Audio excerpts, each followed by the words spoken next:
don't see McAfee Intel getting into that business anytime soon, especially since they would be competing with some very large security vendors. Email security on top of that, distribution of virus signatures. Yes, McAfee does that. All of the antivirus vendors, if they don't do it today, are moving that way quickly so that the signatures reside in the cloud and you just do quick checks on desktops to see if there's a violation of one of those signatures. Same with URL filtering. Great opportunity, but it's not a billion-dollar opportunity just quite yet, and it will be in the future, but it's a little early to make your bet on who's going to win that, because they're very agile, very, very smart companies, Zscaler, PureWire that's been acquired by Barracuda, that are working on this issue and trying to demonstrate that there's a model for it. But it doesn't make sense if you wanted to get into that space to make an acquisition of McAfee to get into that space. You would just wait to see whose model is winning and growing quickly and acquire them.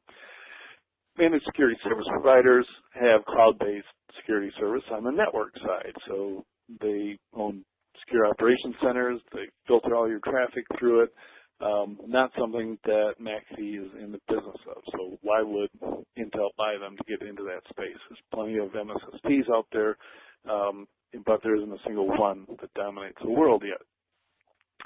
And then this whole idea of hosted content and virtualization and how to protect it. And this is something that, even though McAfee has articulated a strategy, not demonstrating that there's a business behind it. So still too early to make multi-billion-dollar investments in that side of the market.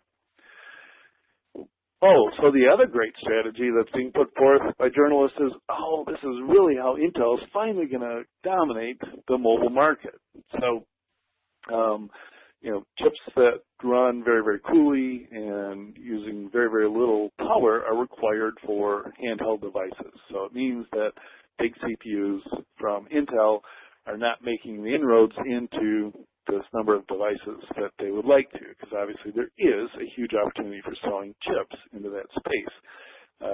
The report just came out that we're crossing over the 500 billion network-connected devices out there, a huge, huge number. Not the trillions of devices that the CEO of McAfee said in their announcing video on YouTube. So 500 billion devices connected to the internet.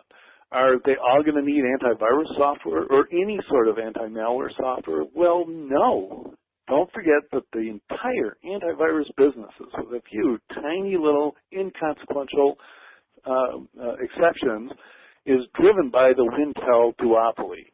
So Intel running Windows systems, and certainly Windows running on any other platform, dominates the desktop, server, and laptop business. And therefore, when attackers decided to write spyware for a Windows environment, it happened to fall over into an enterprise world, and if somebody were to run Windows on a handheld device, and yes, there are smartphones that run Windows, they could also be vulnerable to exploits that target those systems.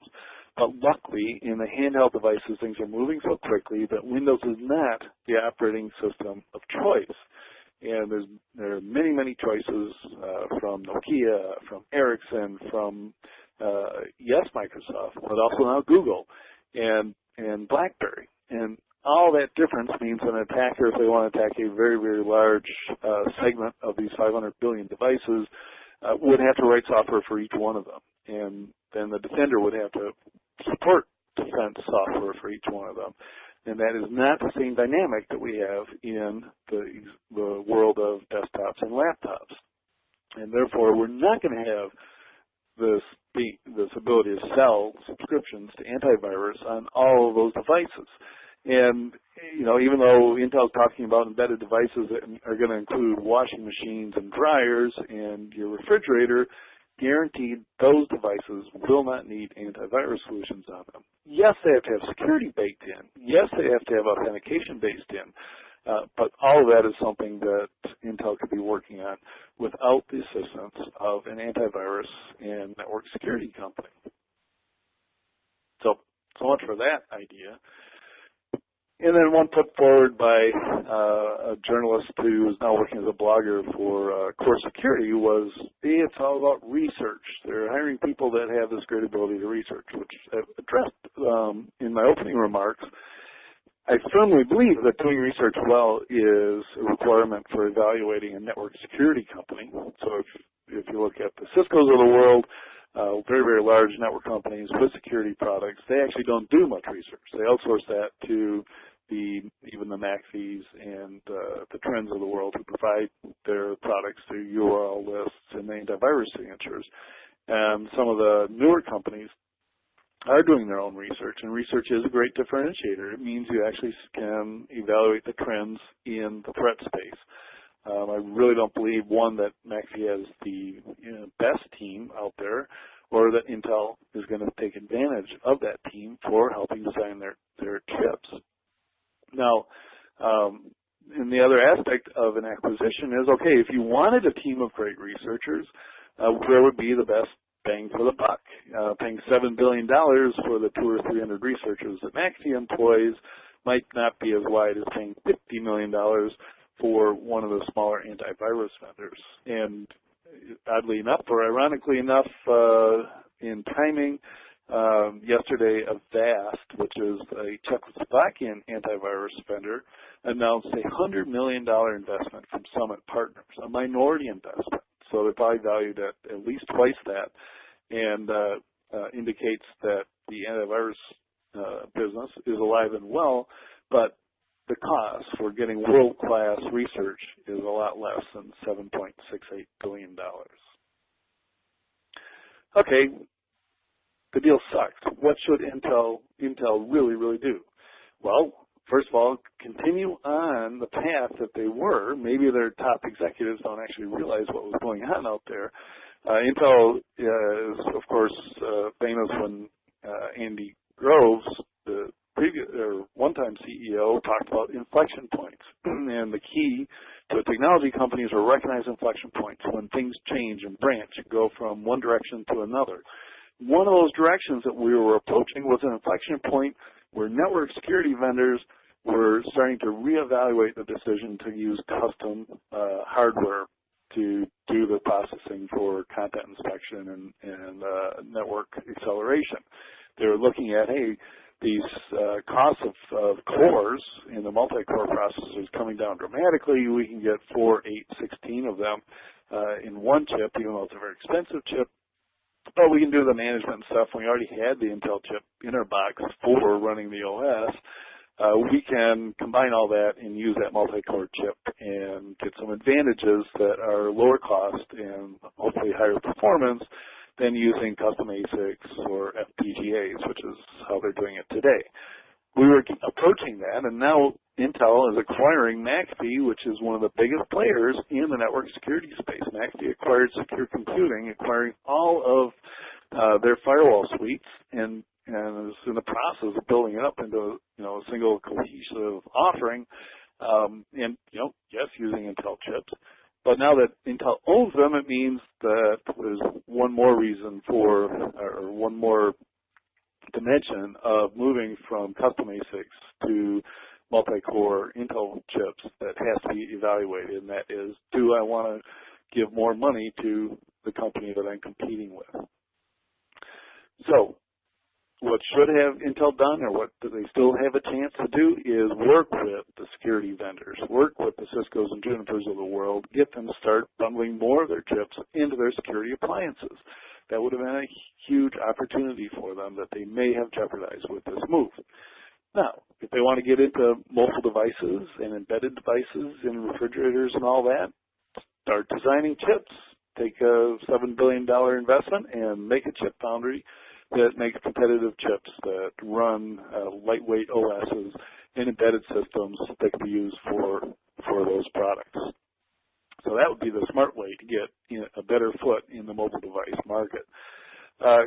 They should also create tools to create a migration path from FPGAs to multi-core. So if a networking company, appliance vendor, was already using FPGAs, which are field programmable gate arrays, or essentially hardware that you can program, there should be a better transition for porting what they create on the FPGAs to the multi-core silicon.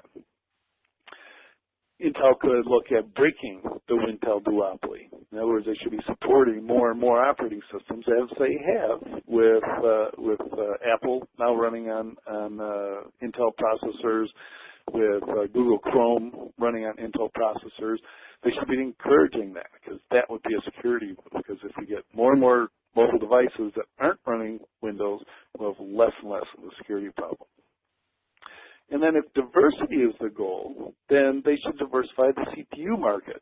If you feel you've got too much invested in your multi-core processors that run Windows, diversify, break it up, start creating customized chips. You will need smaller plants to do that. Each plant will be a lower investment. So that would be a strategy that Intel could consider.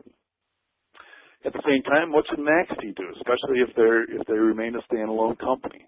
As the largest standalone security vendor, McAfee has plenty of opportunity in front of it. Perhaps not the opportunity that will see its stock price go up by 60% in a short time frame, but certainly one that will see their revenue continue to grow at a rapid clip. And the number one thing that I would like to see McAfee do is combine their market install base leading position in intrusion prevention from their Introvert acquisition years ago with the hardware appliance-based Intel multi-core and specialized content processing chips. So start working on a hardware platform that wins the feeds and speeds battle against the other gateway security appliance vendors. At the same time, push into the UTM space even more than they have with their proxy-based firewalls that they acquired from Secure, and look at what the market's demanding for combined functionality in content URL filtering, routing, bandwidth shaping, and load balancing, firewalling, antivirus, and anti-malware.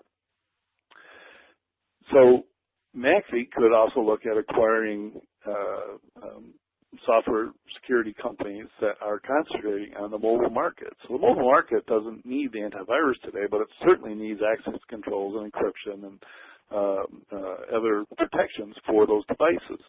And McAfee could make an acquisition in that space so easily. On the antivirus side, McAfee has to focus on enhancing EPO, possibly starting from scratch, something that will plug into their existing customer base, but be able to be rolled out and enhance what they're offering with EPO, because it's a constant battle. There's some big vendors, Trend, Symantec, Sophos, the ones that are biting at their heels, that are constantly trying to get their customers to move away from McAfee. So they still have a huge battle in front of them to keep those customers and stick to their knitting. So how should McAfee stockholders vote on the acquisition? Well, it's pretty obvious, a thumbs up. The stockholders are going to profit tremendously from this acquisition. Many already have, because the stock price of McAfee went up 60% right after the announcement was made. Might be a good time. Well, I guess I don't give buy, hold, sell advice for stocks, but certainly this was a great, great deal for McAfee stockholders, and they should vote for it, as they'll be given an opportunity to. But how should Intel stockholders vote? Thumbs down. I do not believe that this acquisition is going to help the stockholders and stakeholders of Intel as a company.